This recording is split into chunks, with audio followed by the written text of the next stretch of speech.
publish information like post office names, rules and regulations, and the rates. Surprisingly, relatively little information on the rates when you think about it, but a lot of things like, you know, when new post office opened, post office closed, branches opened, rural type, all kinds of information. So when the Congress renamed post offices, Renamed post offices, everything. And so there's literally about 60,000 pages up to 1971. And then from 71 until 2012, there's another 40,000 pages. Now, what I did is I was able to get all of it digitized. And so it is all available online. And it's been available for about a year now. And I've talked about this before, so that's why I'm not really making that presentation today, but if you don't know about it, the site is called US Postal Bulletins, surprise.com. And it's totally free and accessible to anyone who wants to use it. And what people did, a lot of my money was used to do it, but I also got a lot of support, like from US Stamp Society, which gave me $1,000 and $1,000 from North Carolina group, because a lot of people do the research in the post offices and information like that. The problem I had was that starting in '71, the post office became a semi-private thing, and there was actually problems with copyright issues. And so I didn't, but before that, the post office department had no rights to, so I just went ahead.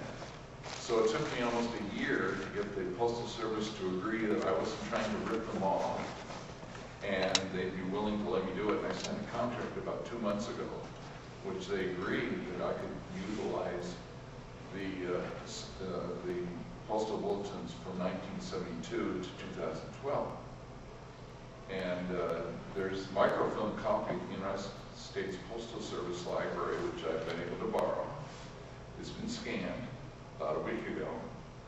And in the present, in about another week, I will actually get the scans. From 1995 to 2012, they were available online, and I've been downloading. And so I had those. And then from 1990 to 1994, I didn't have them, so I went to them, and it turns out Portland State Library has them all. So I brought them home, and I scanned every page, 4,000 pages. Okay, so by next Tuesday, from 1995 to 2012 will be online. And within a month, all the postal bulletins will be online. So that project will finally be done. Is it useful for research purposes? Absolutely. That's the whole point of it. That's the whole purpose of it. In other words, if you, like, and as an example, lately, someone came to me and said, I have an example of a reply paid card that was mailed by airmail. Is it rated right? I've never seen a reply paid card. I don't have one in my book, done by airmail. And I had no idea what the rules were. So I put reply paid into my search, and I got about 80 hits. But fortunately, after going through every one of them, I found one that said in 1956, they said something, and then I also had some other information. But finally was able to show that indeed you put the letter, you use the letter rate airmail. In other words, in 56, the airmail was 15 cents to Europe. To send the reply paid card, it became a letter, and you had to put the 15-cent rate on it. But I was able to do that kind of research. Do you have the what you do is, it's, and like I said, I've made a number of presentations, and I'll be very happy to, if anyone really wants to learn more about that site, I'd be happy after the meeting to sit down and tell you a little bit more about the site. Basically, and if you go to the site, uspostalbulletins.com, there's an FAQ section, and it explains how to use the site. So I think it's pretty explanatory. There's a search page, and you can search by phrases, you can search by, you can use stems. In other words, you can put like post, and then it'll search, or you can put at the beginning of a word, and it'll search all the different spellings and misspellings, and you can actually look them up. And we've actually been making, but yes, you can. It's a very. The person who did it is called Michael Eastick, and he is an Australian stamp dealer. But and also next, he and his person who works with him is an expert at digitizing and writing software. And so he wrote the program, and it's an incredible program. I mean, basically, you put a phrase in, and in 5 seconds it searches all 60,000 pages, the way you set it up. Then it gives you a list of all the citations, all the postal bulletins that it hit. Then you have to download those, and it takes about 15 seconds to download each PDF that has that phrase in it. And that includes, you get a PDF of that particular postal bulletin. If there were a stamp on there, for instance, after around 1920, they started showing pictures of stamps and actually getting information, first days of stamps, that kind of thing. So if there's a stamp, whatever pictures are on the page, completely downloads that page to the PDF. And like right now in color, the ones that are going to be, nowadays, the last 5 years, they've been in color. So when you download it, they'll actually be in color too. Okay, so I can proudly say that we've now, because people have been concerned, what are we going to do from 72 to 2012? It's all available online. Now, the reason I wanted to meet today is the question is, what do I do next? What do people want who do research next? And the kinds of things that are available are what are called the postal laws and regulations and the postal guides. You guys, you know what I'm talking about? Okay. So what I have here is I have the 1923 U.S. Official Postal Guide, and I also have the this is actually Waronga's, I can't remember if they said his name. He had a reprint of the 1932 through 1866 PLNRs, Postal Law and Regulations. And then, of course, there are postal law. Here's the 1924 Postal Law and Regulations. And there were, the postal law and regulations were the laws and regulations that rule how the post office functioned. There are 1832, I think 1843, 1857, 1852, 1866, 1873, 79, 87, 93, 1902, et cetera, up to 1948. So they occurred about every 6 to 8 years.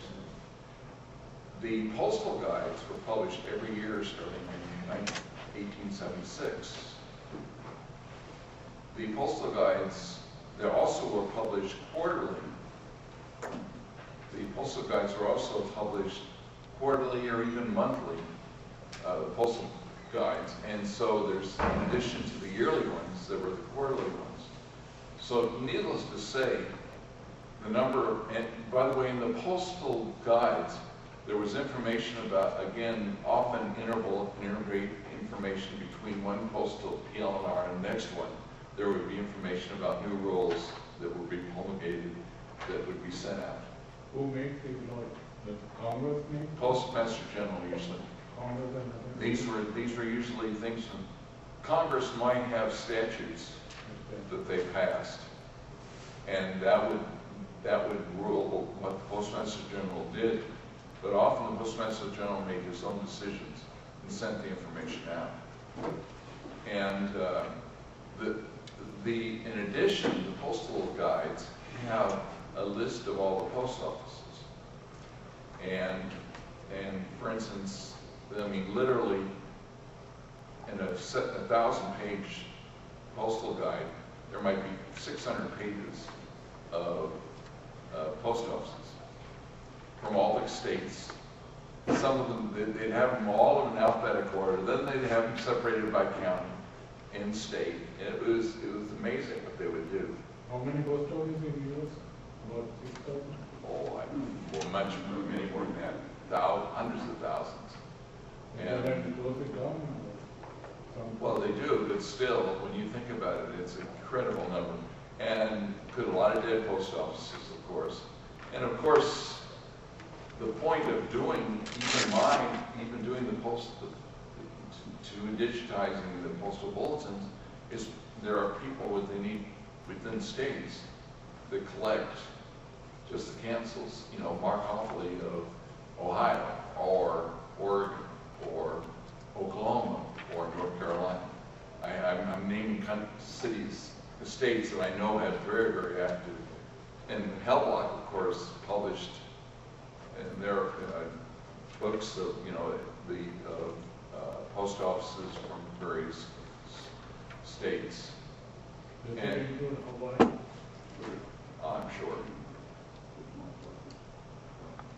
Do they have a I mean- special Hawaii stamp? Postmarks, oh, I'm sure.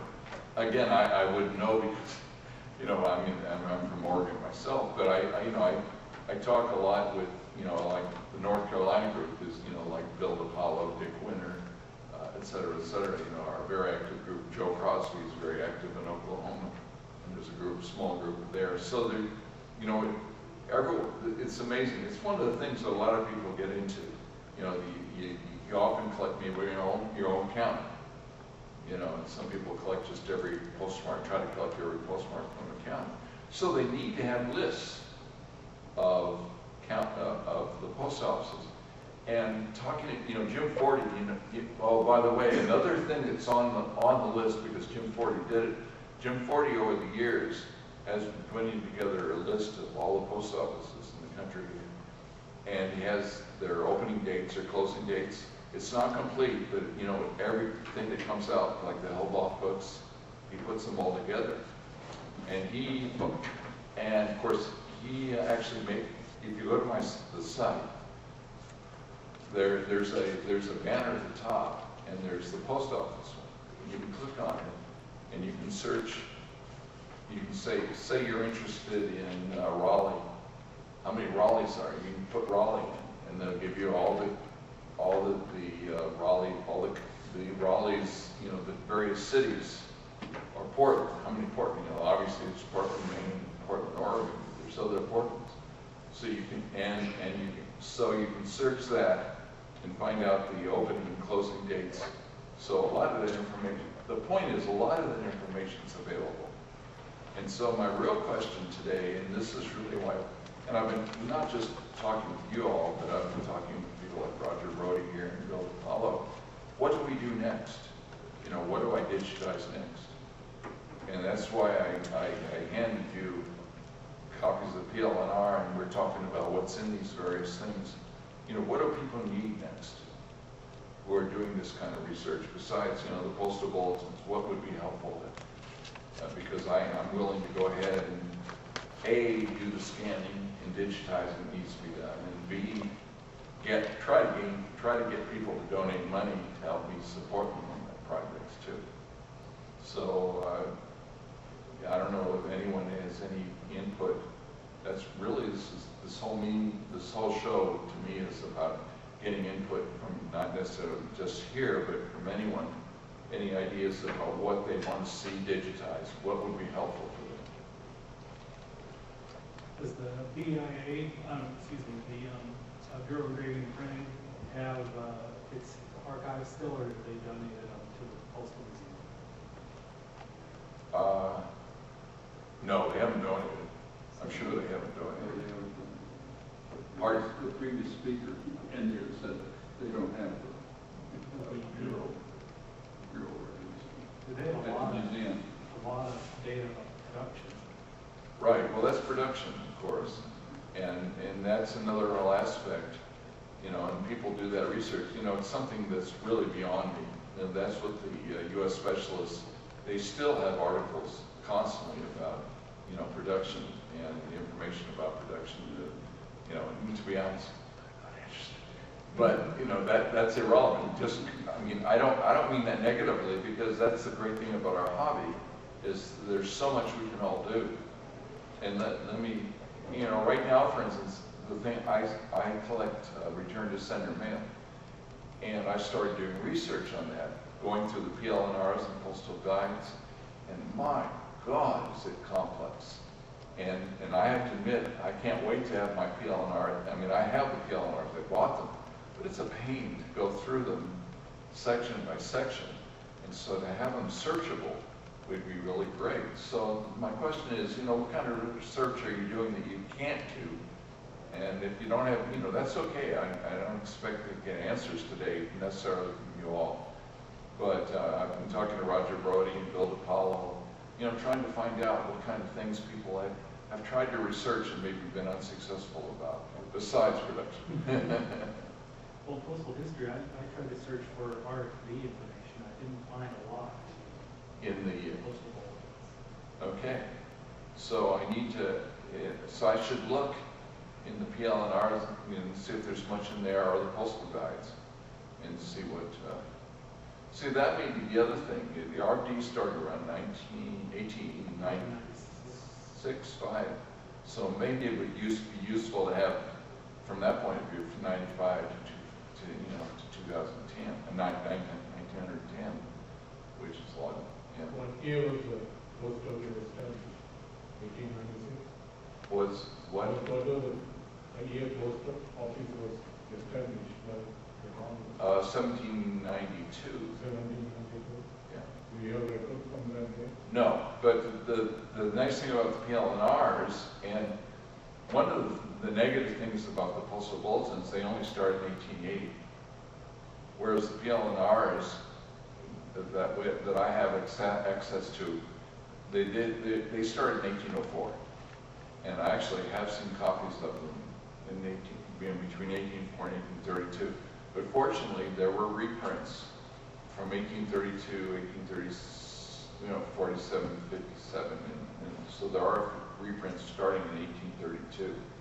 So that kind of information is I would, to be honest, if I don't get any feedback that's negative on this, because we're talking about only maybe 13 volumes, anywhere from 200 to 700 pages, I can scan those. I can get a scan, you know, I have a scanner, and I'll just scan every page and then get them digitized. Can you get information all the way back to 1792? Yeah, I can get information. I've seen Something? I've seen something back to 1804. But nothing before that? Nothing, I don't have anything before that, but I'm sure there are things before that. Somebody in DC has it somewhere. Someone does, or maybe some of the classics. You know, I have to admit, I need to start talking, you know, obviously, Wade Saudi is supported by the Wade Saudi has gone over to the dark side and collects the Liberty series. So he and I are buddies, and we talk a lot. He's actually donated some money for this project. But most of the Classic Society is not interested because, you know, but if I start doing things like the PLNR, you know, then we start pushing it back. As I recall, there are the Postmaster General letter book is where a lot of the early 19th century information is post office. Okay, when you say letter book, there are the Postmaster General, reports of the Postmaster General. Are you talking about? This is the, I believe this is the book in which a copy of every letter sent out by the Postmaster General was copied. Huh? And that's in, apparently that exists in the Postal Service. Okay. Well, now, see, I need to get back there. By the way, I've been there 3 times in the last 20 years. But, you know, I had in that town. but, you know, the point is there are some great things there. Yeah. And they're very accessible. They're very, we're very willing to work with you. But my interests have been, you know, different. You know, but they've expanded as I've gone along. And I'm not interested in doing all this just for myself. I'm interested in, you know, making, you know, because there are people out there, you know, and so, to be honest, this has been a fabulous session because now I realize I need to start talking to some of the classic people and find out what kind of documents I need to start looking for. I need to go to the Postal Service Library maybe, or I don't know where else to go. Archives, maybe the archives has I don't know. Is anybody doing the same sort of thing for the Canal Zone and the Philippines and all that? Well, I would say no, except that there's so much going on now. When I first started, and I've written an article for Lynn's lately, I talked about this. When I first started doing my research, in 1992, I went to the APRL thinking, oh my God, I'm going to find all these great resources about all the research people have done about rates in Germany, and et cetera, Canal Zone, et cetera. And there was nothing. Very little. And even now, there's very little. But there are people, like for instance, I know in Chile that Russ Howell has gotten really interested in, and there's another fellow that have gone down to Chile and done some of the work. My point is that things are happening and there are changes that are happening. And people are getting more interested in doing some of these things. So the answer is no, maybe not yet, but people are starting to get interested in doing that. And to be honest, the whole digitization process couldn't have been done 10 years ago. You know, OCR software is just a dime a dozen now. Abby, this program called Abby, A-B-B-Y-Y or something like that, is a program where you scan something in, it makes a PDF, and it OCRs it. With most scanners nowadays, you get it just automatically built into the scanners, and cheap scanners, less than $300 or $400, which is nothing compared to anything. So much is happening nowadays. Who knows? I was talking to my wife the other day. I said, "What's going to happen in 3 years? Who knows what's going to be possible when you consider what's possible now?" And when someone like Michael Eastig writes the program in software that allows you to do this incredible rapid, because he has now done the U.S. Specialist, which is going to be available soon. But he's basically done with it. I talked to him the other day, and he said, I've got all the work done. I just need to get it, you know, you're working with it, obviously, but I understand it's just about there. And so, he's gotten faster and faster. He's got people he does the work for him now, because he's done the software. So they just have to do the scut work to get it. And who knows in terms of, what's going to happen down the line. So I'm getting really more and more interested in finding out what the Classic Society might use. So thank you. It's been a great session for me, just because that's why I kind of wanted it. I wanted to just have a chance to talk this kind of thing out. Before we get any information about Pony Expo, Well, again, if that's the kind of thing that they, if I can get the materials and I can scan them and I can get them digitized, there will be. But I'm going to have to talk to people like John Boris and Wade Sadi, and just see, Smithsonian is going to have a big postal thing this year. Well, they have one every year. No, they're going to have a big postal In the Oscar. The what? stand display. Well, they've been having that. the Postal Museum is, I don't know, I'm not, you know, You missed your chance.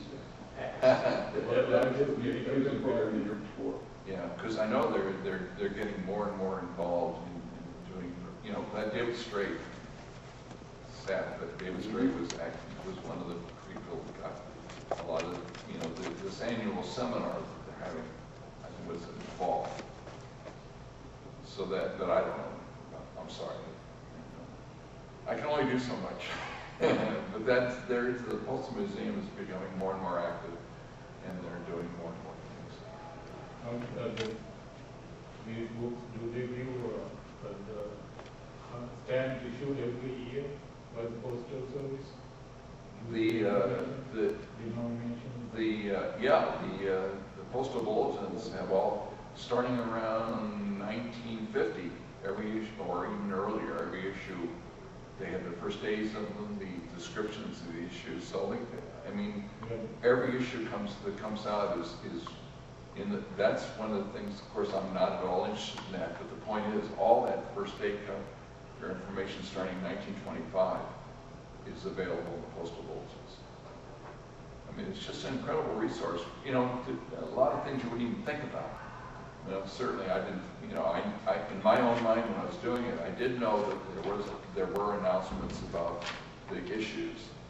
And nowadays, you know, every bulletin has the new issues in it and the information about them. It's great stuff. And that's the great thing about our hobby. There's so many interests.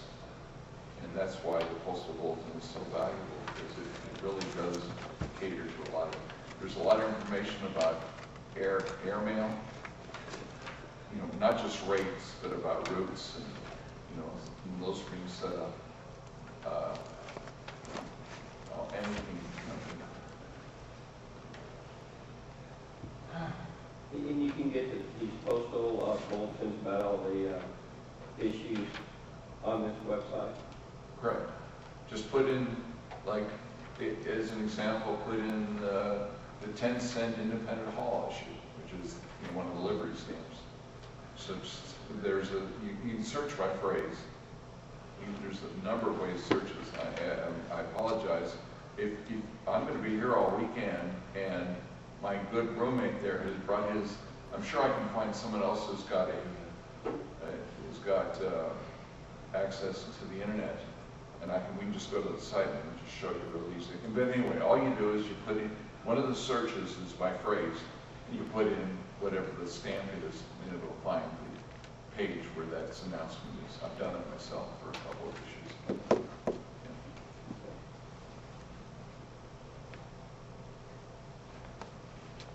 Okay, well that's really all I have to say. I really appreciate, you know, you guys coming, because you helped fertilize, you know, the field a little bit in terms of what I want to do and what needs to be done. Do you think you put the PLNR on the current site, or would you create a separate site? It's the same site. Now, by the way, the American Philatelic Society, Ken Martin, because there's no advertising, etc., is going to host. Once everything is done, it's going to be hosted on that way. That way, it doesn't get lost. You know, I'm going to donate enough money to pay for the, you know, the domain. There we go. And then, and the ongoing issues about repair and all. Do you have a link to the APS site? It won't link to the APS site. It'll be on, they'll host it, but it'll still be uspostalbulletins.com to get to it. But it's really going to be nice, because they've got first place I wanted to pay, you know, because they already pay hosting fees. I have to pay the domain rate. But it's just nice, you know, because it's an organization that I think will be around a while, you know. And so, okay, Google it, you can find it. pardon? Can you find it in the Google? Oh yeah, when you Google it, it comes up. It's in all the search engines, like Bing. I don't know, I haven't tried it, but just use uspostalbulletins.com. I mean, but I searched the other day and it came up. But I saw the answer is I assume they'll host the PLNR. And I just think that's a lot better since, you know, in your case, obviously, you can just do it through your U.S. United States stamp site. But it's just going to be a lot easier. And the other part, you know, by the way, you're to be congratulated, your group, because they forced me to make it just universally available. Not forced me, but they suggested they really like it. And to be honest, I like the idea. But I was a little nervous because when I was asking for donations, one of the ways I said, if you get a donation, your organization has access to the site. But then you know, Roger Rode and other people said, why don't we just make it universally available so it's worldwide? I get hits from Brazil, from Portugal, from Spain. Not a lot, but you know, there are people all over the world. There's something called Google Analytics, and I have that access to it. What I can do is I can go there and find out how many hits per day there are. I can find out what providers are using it, what's Firefox browser, what browsers they're using, you know, the number of browsers, the type of browsers they're using, what countries. I can go into the United States and find out how many hits there are in each state. I can find out where in what cities there are hits. So it's fascinating to watch, you know, to see the usages and where they're using it. You know. But yeah, so within a. By the way, let me tell you something else that's happening because this is kind of exciting. As you might realize when you scan something, the scanning process isn't perfect. That there's misspellings or, you know, letters that look like an A. For instance, the word view can sometimes look like B-L-E-W, B-I-E-W. You know, B-I-L-L-E can be B-I-I-L-E, B-L-L-L-E. You know, all the searching in. So, but Michael Eastick wrote software. So he goes through every word that ended in view, found them all. It searches and found them all, including the misspellings. He selects them, and then they self-correct. Now it takes, like, maybe sometimes there's so many misspellings, it may take 45 minutes to make 1,000 corrections. But he's made over 100,000 corrections already. I mean, just by, you know, kind of logical things. So we keep trying to, because it's fascinating that, you know, the point is that's something that we're doing right now. In fact, while we were waiting to get the rest of the postal bulletins online, he stopped doing the corrections because he didn't want to waste the money, because part of the money you were using for that is from the United States stamp site that you donated for that. But, you know, can you imagine that? 100,000 corrections? But very efficiently, because once he sets up the program, he gets it running on his PC and he walks away and does something else. And it, you know, automatically repairs. I watched it. You know, I can do the etching myself, but I'm too lazy. But it's funny to watch the thing repair line after line. You know, goes from one postal bulletin and makes a repair, goes to another one, and does. Like in one case, there were like 630 repairs in misspelling. But now, you know, it's much, the search is much more effective now. So, anyway, it's been a lot of fun, and it's working out well, and I can see now that I got to do some research and figure out what to do next, but this is great. Okay? Okay. Thank you.